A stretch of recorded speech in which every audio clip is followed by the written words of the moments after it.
Everyone, আসসালামু আলাইকুম। আজকে আমি ভাইরাল যে পেইন্টিংটা সেটা করে দেখাবো আপনাদের। তো অনেকে বালি দিয়ে করে, বালু যেটা আরকি। আমি এখানে টেক্সচার দিয়ে করছি। আর এই টেক্সচারে আসলে আঠার পরিমাণটা অনেক বেশি হয়ে গিয়েছিল।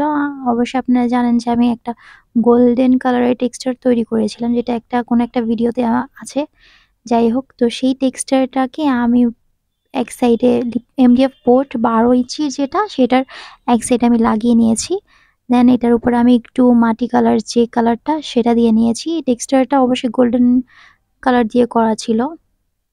তো এই সাইডটা আসলে এক সাইড খুবই ভারী হয়ে গিয়েছে ওই টেক্সচারটা বসানোর কারণে।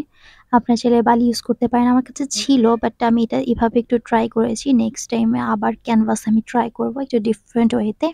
কিন্তু আমার কাছে আপাতত কোনো শামুক নেই। তো এখানে আমি মন্ট অ্যাক্রিলিক কালার যেটা, সেটা দিয়ে খুব ভালোভাবে লাগিয়ে নিয়েছি। তারপরে আমি হোয়াইট কালারের যে টেক্সচার একটু পাতলা হয়ে গিয়েছে, আমি সেটা ইউজ করার চেষ্টা করছি। তো এই আর্টটা আসলেও অনেক সুন্দর, দূর থেকে খুবই সুন্দর লাগে। তো আমি একটু কাঠি দিয়ে এটাকে ব্লেন্ড করার চেষ্টা করছি, কারণ কোণ থেকে তো সরাসরি এটা ব্লেন্ড করা যাবে না। সেই কারণে আমি একটু কাঠি দিয়ে এটাকে একটু ব্লেন্ড করে নিচ্ছি নিজের মতো করে। তো এখানে আপনাদের একটা জিনিস আমি বলে রাখি, এখানে আমার একটা বোকার মতো কাজ হয়ে গিয়েছে। আমি আগে জেসোটা ভালোভাবে ইউজ করিনি, মানে জেসোটাই ইউজ করিনি। সরাসরি রং এপ্লাই করেছি, যার কারণে আমার প্রচণ্ড পরিমাণ রং দিতে হয়েছে। একবার শুকানোর পরে দেখছি যে আবার হালকা হয়ে গিয়েছে, কারণ এই এমডিএফ বোর্ডগুলো প্রচণ্ড পরিমাণে রং খায়।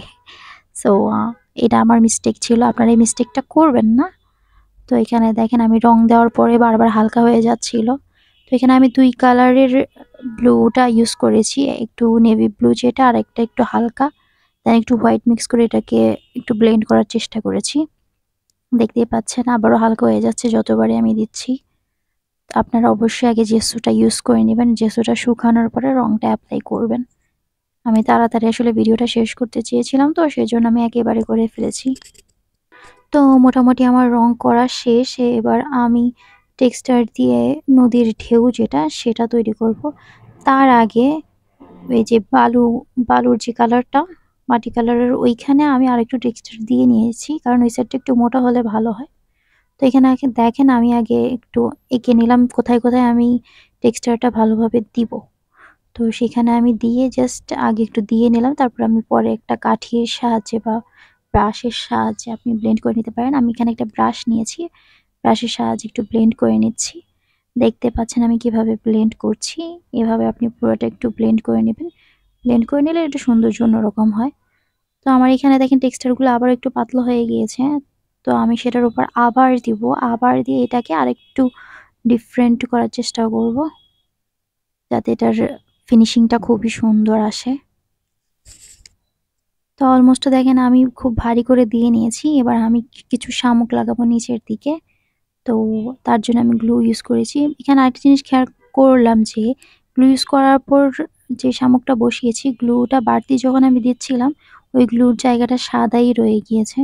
তো আমি পরবর্তীতে কি করেছি, শুকানোর পরে ওই গ্লুয়ের জায়গায় আবার একটু কালার করে দিয়েছি সাইডগুলোতে, যেখানে সাদা সাদা দেখা যাচ্ছে সেখানে আমি আমার মাটি কালারটা দিয়ে নিয়েছি।